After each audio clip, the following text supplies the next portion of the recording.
تو مدرسه یه چیزی میگفتن در مورد اینکه وقتی یک سلسله تموم میشه، یه سلسله جدید میاد، چه دلایلی داره. مهمترینش بیکفایتی درباریان بود.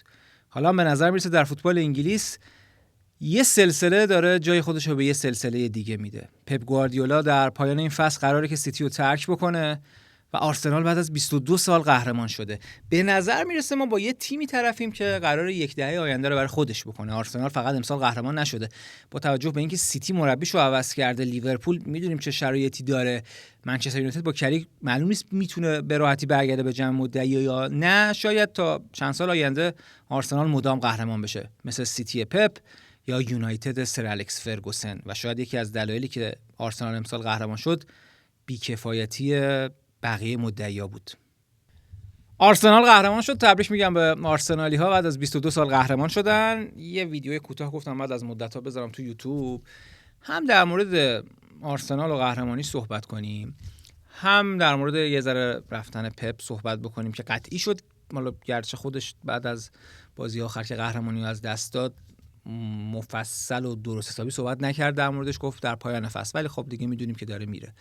مهمترین اتفاقای فوتبال انگلیس نه فقط در امسال بلکه ممکنه یک دهه آینده رو شکل بده، یعنی رقابت داره عوض میشه و آرسنال بالاخره تونست قهرمان بشه. آرسنالی که تا قبل از اومدن آرتتا یا حتی سالهای اولی که آرتتا اومد اینجوری بود که تیم نرمی بود، خیلی تیم محکمی نبود. اصلا دوست داشتم به این شخصیتشون شناخته بشن که ما تیمی هستیم که خیلی خوشگل بازی میکنیم ولی خب جام نمیبردن.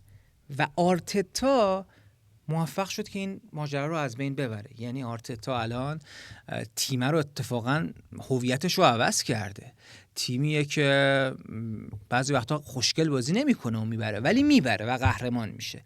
بعد از 3 فصل که نایب قهرمان شد، فصلای پیش خوب بودن، عالی نبودن، امسال عالی بودن و قهرمان شدن.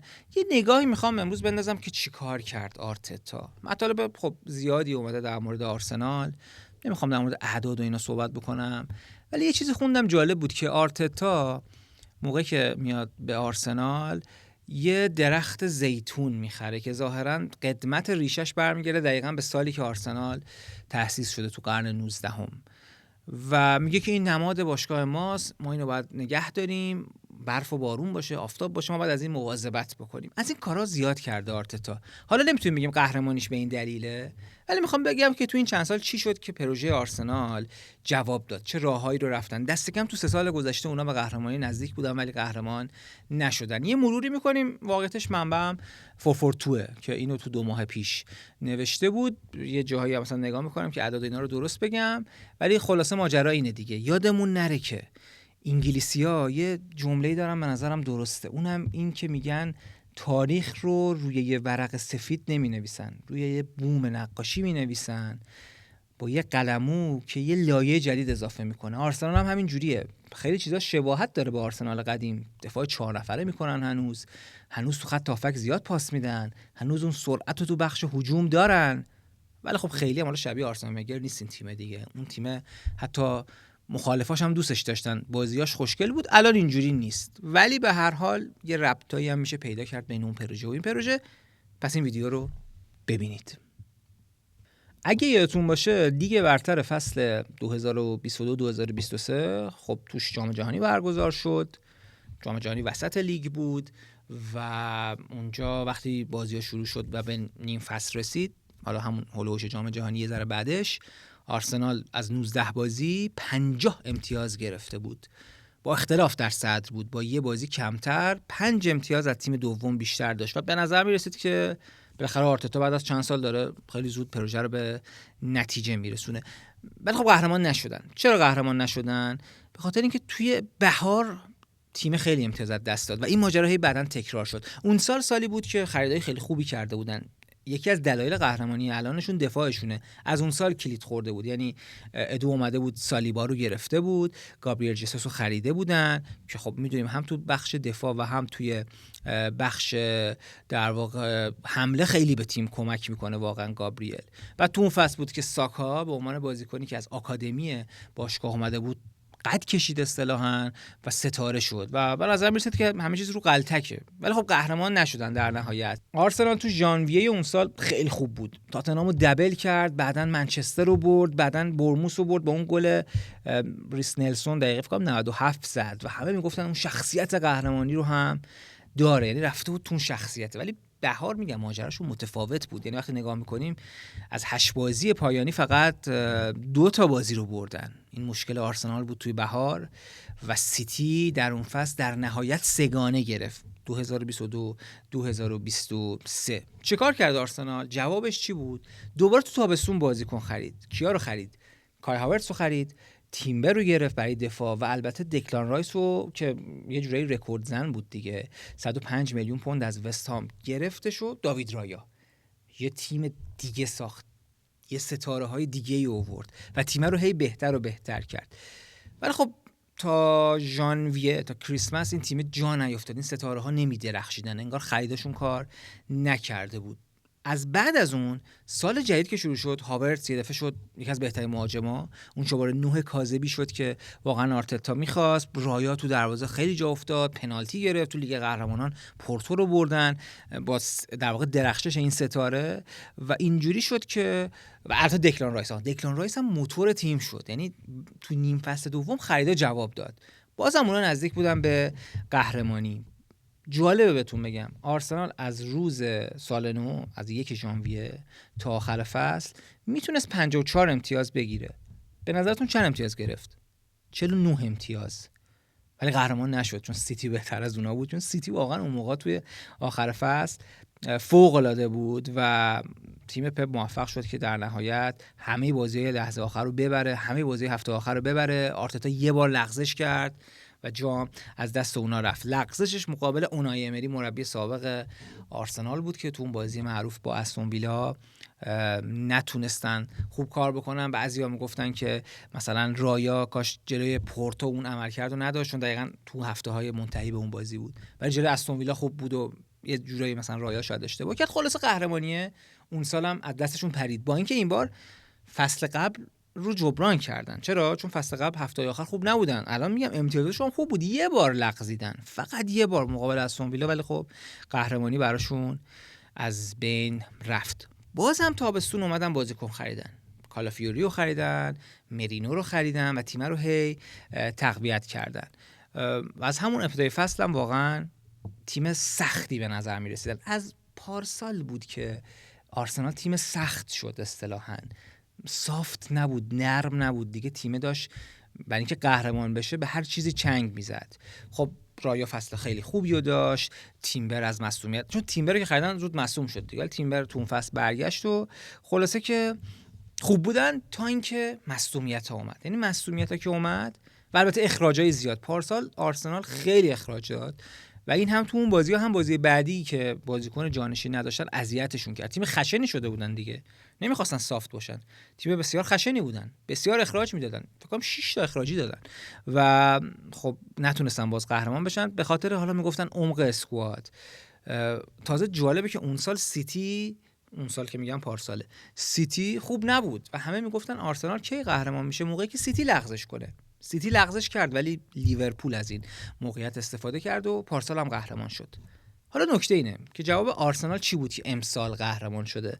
بازم تقویت کرد تیمو. با اینکه گاسپار رفتش از تیم، مدیر ورزشی تیم که خب با آرتتا خیلی خوب بود، ولی خب مدیر ورزشی جدید هم موفق شد که بازیکنای خیلی خوبی رو بگیره و نسبتاً میتونم بگم همشون غیر از نورگراد درخشیدن دیگه. یعنی همه ستارهایی که خریدن، از خود یوکرس که میتونم بگم درخشید، ازه درخشید، خیلی هزینه کردن. آرسنال 250 میلیون پوند هزینه کرد، ولی خب چون اول فصل لیورپول 450 میلیون پوند هزینه کرد و لیورپول قهرمان هم شده بود و تازه تو فصل اول اسلوت هم بود، همه میگفتن خب حالا دیگه اسلوت با این همه هزینه دیگه قهرمان میشه. ولی نه، آرسنالی ها حالا به قول خیلی‌ها مزد اعتمادشون به آرتتا رو گرفتن و با این خریدای خوبی که کردن که اصلا هم کم نبود، واقعا عددش زیاده، ولی خب لیورپول یه ذره عدد رو کم رنگ جلوه میده، موفق شدن که قهرمان بشن. آرسنال البته قهرمانیش به خاطر این بهش انتقاد وارد میشه که یکی از کم گل ترین تیم‌های قهرمانه، یعنی خیلی کم گل زدن و بسیاری از این گلاشون رو هم رو کرنر و ضربات آزاد زدن. البته اینو بگم ترند امسال در لیگ برتر اینجوریه که گل از روی ضربه کاشته زیاد میزنن. یعنی فقط آرسنال اینجوری نیست، همه تیم‌ها به صورت متوسط دارن بیشتر کورنر گل میکنن یا ضربه کاشته. این مد امساله. ولی خب آرسنال پیشگام این ماجراست. براش فکر کرده بود آرتتا، از اول خودش جوه رو پیدا کرد، آورد سیتی موقعی که دستیار پپ بود و بعد آوردش آرسنال. یعنی اینجوری نیستش که شانسکی اینجوری شده باشه، اصلا میدونست که بعد ضربه آزاد خوب بزنه تیمش و رفت جوه رو پیدا کرد و با خودش آورد آرسنال و خیلی کارهای دیگه. ولی خب این سیری بود که تو این چند فصل به نظرم انجام دادن و به نظر میرسه با توجه به میانگین سنی پایین این تیمی که ساخته، با توجه به اینکه خیلی هاشون واقعا هنوز به اون دوره پرایم خودشون نرسیدن، به اون دوره اوج خودشون نرسیدن، فکر میکنم که این یک آغاز دوره است، آغاز یک سلسله جدیده که حالا به هر دلیلی که بود، بی‌کفایتی بقیه مدعیا بود یا هر چیزی، به نظر میرسه در چند سال آینده ما آرسنال زیاد قهرمان ببینیم. آرتتا میتونست کنار پپ بمونه، الان جانشینش بشه، ولی اومد یه پروژه جدید برای خودش معرفی کرد، بر خودش ساخت و الان واقعا تیمیه که فصلای بعدم دست بالا رو داره. بازم شاید تابستون بخوام بازیکن بخرن، همین الان میگن گابریل جسوس رو مثلا میخوان بفروشن که پول بیاد تو باشگاه، یعنی نمیخوان دست نگه دارن. خود کرونکه حالا خانواده‌اش که آرسنال دارن همینو گفتن که ما بازم هزینه میکنیم. من فکر میکنم آغاز یک دوره است، با توجه به اینکه خب این قهرمانی تلاقی داره با رفتن پپ و در موردش امشب صحبت میکنیم توی حالا همین اپیزود، ولی این آغاز یک دوره است، فقط آغاز قهرمانی الان آرسنال نیست. به نظر میرسه آرسنال خیلی حرفا داره برای گفتن در فصلهای بعد. روزنامه‌نگار ایرانی به یه عبارت دو کلمه‌ای خیلی علاقه دارن. مثلا وقتی که یه مربی میترسه یه ترکیب محتاطانه‌ای میذاره، سریع از قدیم میذارن مزد ترس. و البته مزد اعتماد هم داریم، یعنی میگم وقتی یه پروژه جواب میده میگن مزد اعتماد، یا یه ستاره جوونی رو بازی میده مثلا میذارن مزد اعتماد. این از قدیم به نگاه کنید تو روزنامه‌نگاری بود. خب در مورد آرسنال واقعا میشه اینو گفت دیگه، یعنی به هر حال مدیرای آرسنال و یه حدودی از هوادارهای آرسنال، چون یه حدودشون هم مخالفش شاید بودن، ولی آرتتا رو نگه داشتن و مزد اعتماد جواب داد و شاید سالها واقعا نتیجه بگیره آرسنال. میخوام اینو الان صحبت بکنیم با یکی از کسایی که خیلی فوتبالیه، میدونم که پادکست رو هم از اول گوش داده و همیشه هم نکته داشته و گفتم مثلا بیاد اینجا و نکاتشو بگه. محمد حسین خادم عزیز که خیلی خوشحالم اینجاست و دوست دارم که در مورد همین صحبت بکنیم. یه پروژه‌ای انگار جواب داده تو دورانی که بیشترین تغییر مربیات تو لیگ برتر انگلیسه و همه مسخرهشون میکنن، میگن بابا عربستان مثلا اینجوری بود. الان تو انگلیس همین امسال چند بار مثلا یه سری تیم‌ها 2-3 بار ناتینگهام فارست میگم 3 بار مربی دست کم عوض کرده. حالا موقتا رو بذاریم کنار، چلسی مثلا قهرمان جام میشه عوض میکنه، ولی آرسنال با اینکه این هم هزینه کرد موند به پای آرتتا، مسخره هم شد شاید، ولی انگار جواب داد. دقیقاً. خیلی خوشحالم که اینجا هم سلام میکنم به شما، به کسایی که در ما رو نگاه میکنن. سال 95 بلکبرن قهرمان لیگ جزیره میشه. 1995 دقیقاً. از فصل 95-96 تا فصل 2003-2004 ما سریال قهرمانی‌های یونایتد و آرسنال، دو مربی که نماد نتیجه دادن پروژه بلند مدتن، آرسن ونگر و سر الکس فرگوسن. بعد از اون فضای لیگ جزیره دستخوش تغییر میشه. اول اولیگارشای روس پولاشون رو میارن تو لیگ، چلسی و بعداً پروژه مورینیو توی پورتو جواب میده، میاد چلسی، دست به دست میشه. چلسی رو داریم با یونایتد حدود یه دهه. بعد سیتی وارد بازی میشه، پول اماراتی‌ها و فضایی که دیدیم تقریبا یک دهه در قرق سیتی و اندکی لیورپول بود. لیگ جزیره. نکته مهم و جذابی که قهرمانی آرسنال داره، من اصلا آرسنالی نیستم و به عنوان یه یونایتدی شاید دشمنی قدیمی هم داشته باشم با آرسنال، ولی به نفع فوتباله، به نفع روح فوتباله قهرمانی آرتتا. اگرچه شاید خیلی اصلا سبک بازی آرسنال رو نپسندن یا پاشون رو فراتر بزنن و بگن آرسنال اصلا سبکی نداره، سبک خاصی آرتتا. روح فوتبال چیه منظوره؟ آرتتا 3 تا نایب قهرمانی پیاپی میاره. یه بار رقابت رو به لیورپول میبازه، 2 بار به سیتی و یه جوان بینامونشون دستیار پپ که از دل خود باشگاه آرسنال اومده، برگشته به تیم خودش. مزد اعتماد نتیجه گرفتن آرتتا توی آرسنال به نظر من، یعنی منظور اینه که این میتونه یک الگویی باشه واسه بقیه تیم‌ها که انقدر اخراج نکنن. دقیقاً انقدر اخراج نکنن و به اون روح درون تیمی خودشون باور داشته باشن. یه مطلبی اتفاقا تو کانال شما میخوندم امروز هم گذاشته بودین که آرتتا وقتی وارد باشگاه شد از تمام کارکنان خواست یه ابر کلمات درست بکنن. این کار کرد برای اینکه یه هویت بسازه. آقا اصلا شمایی که داری تو آرسنال کار میکنی، آرسنال به نظر یعنی چی؟ ما باید به کجا برسیم؟ به نظر من بزرگترین کاری که آرتتا برای آرسنال در وهله اول و بعد برای فوتبال انجام داده، بیرون کشیدن آرسنال از زیر هویت جام طلایی ونگر یا به طور کلی فضای دوران عصر ونگر. آره، چون یه تیمی بود که همیشه میگفتن قشنگه ولی قهرمان نمیشه. اومد این تیم رو گفت واسه ما یه ذره قشنگم نیستیم ولی میخوایم قهرمان بشیم. هویت رو عوض کرد. دقیقاً. و از سمت دیگه فوتبال جدا از طرفداراش نیست. خیلی عجیبه. ایران یکی از کشورهاییه که درصد بالایی از طرفدار آرسنال داره. بله. یعنی توی ایران ما طرفدار آرسنال زیاد داریم. توپچی‌ها زیادن. چرا؟ من فکر میکنم تو گزارشگاه تلویزیون که زیادن، خیلی زیادن. آره. من فکر میکنم دلیلش اینه. ببین پخش زنده مسابقات اروپایی برمیگرده به اواخر دهه 70 و اوایل دهه 80. یعنی تلویزیون شروع میکنه به گذاشتن پخش زنده مسابقات و حالا شنبه‌ها و یک شنبه‌های لیگ جزیره و اینا. یه نسلی پای تلویزیون فوتبال بین میشه و فوتبال دوست میشه در اون سالها که 3 تا قهرمانی آرسنال رو میبینه. 98، 2002 و 2004 و جدال همیشگی ونگر و فرگوسن که اگه اون اول میشد اون دوم میشد، تقریبا مشابه همین رقابتی که حالا سیتی داشت با آرسنال یا قبلش لیورپول. و معمولا تیم‌های بازنده که گاهی قهرمان میشن طرفدارای زیادی رو جذب میکنن، چون همه میخوان انگار یه جور مفهوم مقاومت توشه. ما بالاخره توی همیشه برنده رو به زیر میکشیم. برای همین طرفدار آرسنال تو ایران زیاده. البته خیلی هم خوشگل بازی می‌کرد. اون موقع فوتبالی که آرسنال بازی می‌کرد هیچ کس بازی نمی‌کرد. درسته شاید نتیجه نمی‌گرفت ولی روی زمین مال روبرت پیرس بود و دیونبرگ بود و اینا حمله می‌کردن. هیچ کس اونجوری بازی نمی‌کرد. خود منچستر خب خیلی بیشتر قهرمان می‌شد. خیلی هم ستاره داشت. ولی واقعا آرسنال قشنگ بازی می‌کرد. وسط البته تیری هانری آره، و اون جام طلایی که دیگه تکرار نشده و اینا همه یه نوستالژیایی ساخته برای بخشی از طرفدارای فوتبال توی ایران که آرسنال رو تیم خاص و دوست داشتنی میکنه. من سخنمو کوتاه میکنم. در نهایت نکته‌ای که میخوام بگم اینه: قهرمانی آرسنال و آرتتا بعد از چند تا نایب قهرمانی پی و شوخی تو فضای مجازی با این عدد 2، قبلا با عدد 4 هم باهاشون شوخی میکردن چون زمان ونگر همیشه 4م میشدن، این یه هویتی به آرسنال میده، یه هویت دوباره. و من فکر میکنم همونجور که شما هم توی همین پادکست گفتید که انگار یه سلسله جدید به تخت نشسته، من فکر میکنم یک دهه آینده لیگ جزیره یه پای ثابت بازی تاج و تختش آرسنال آرتتاست. آرسنال آرتتاست جای لینسترا رو داره میگیره توی بازی تاج و تخت. ما در مورد پپ هم میخوایم صحبت بکنیم. ما باشید. آرسنال 22 سال طول کشید تا قهرمان بشه و ممکنه آغاز یک دوره باشه.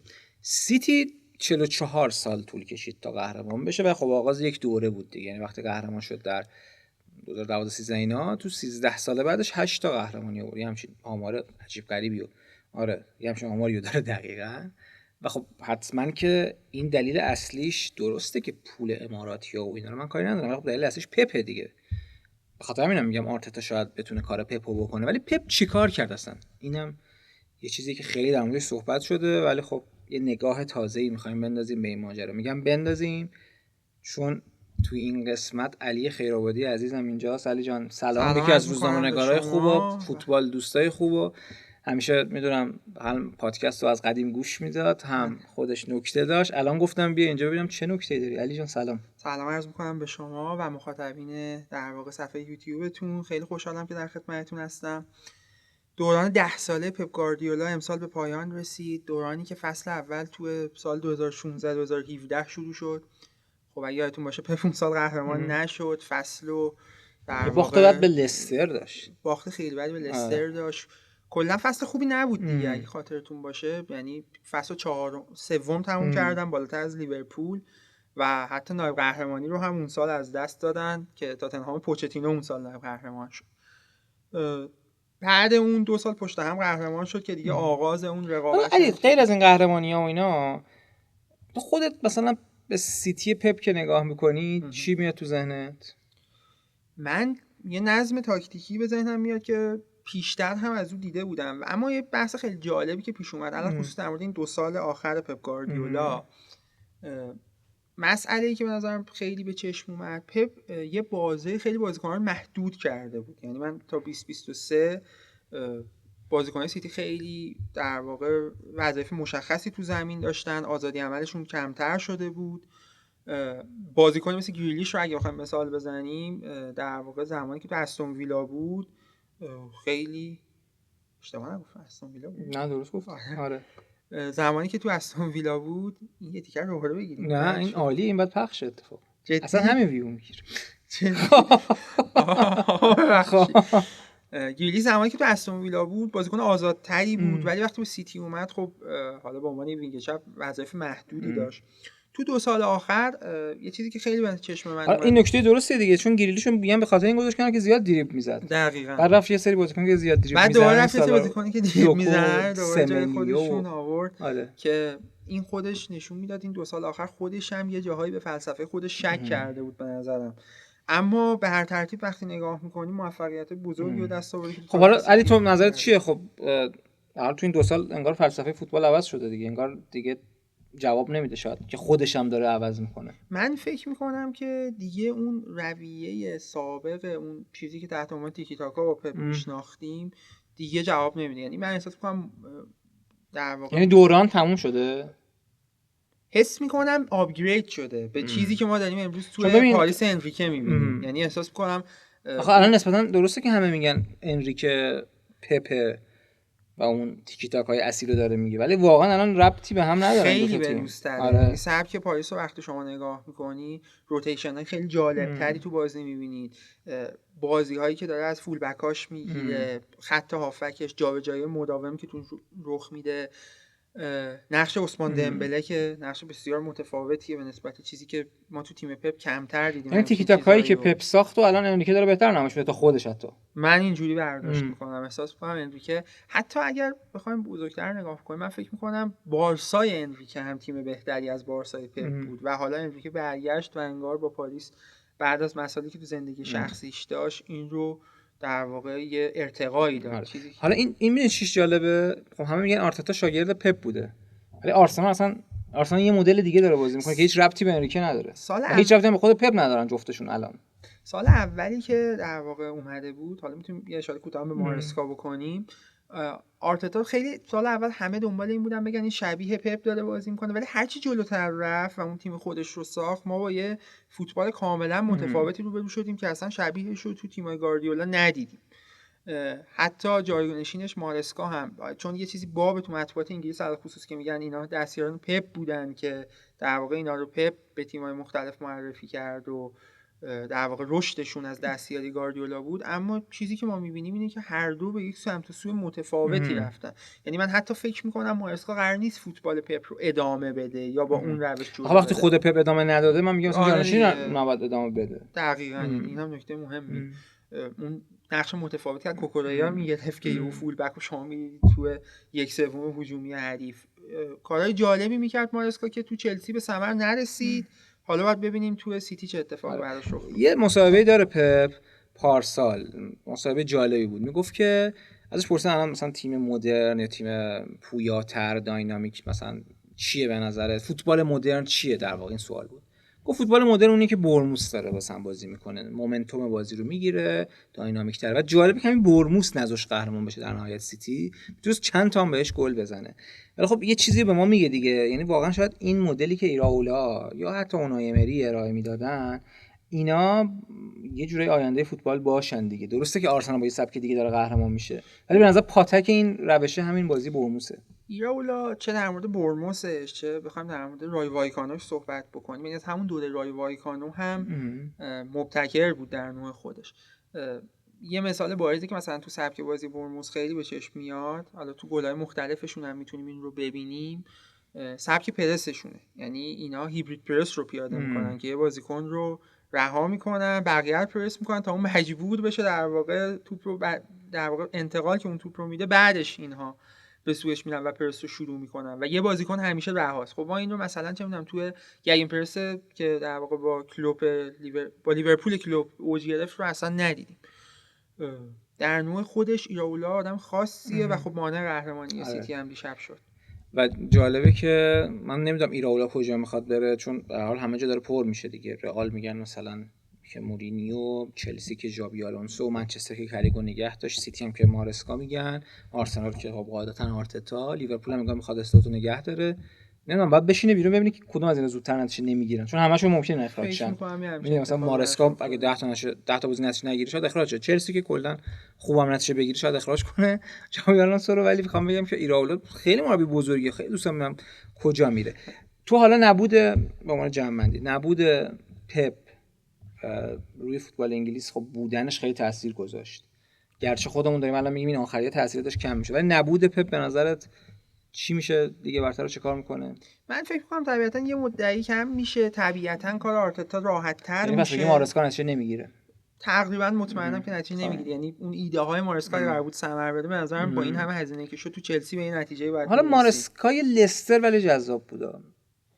ببینیم مارسکای لستر یا چلسی. آخه من اون سال احساسم اینه که تیم لستر به نسبت میانگین چمپیونشیپ خیلی تیم بهتری بود، یعنی احساس کنم با یه مربی اصلا احساس کنم مدیر چلسی گول همینو خورده، یعنی فکر کردن که اون لستر اینا میتونه باشه. من تصورم اینه که فکر نمی‌کنم مارسکا دوران خوبی رو تو سیتی داشته باشه.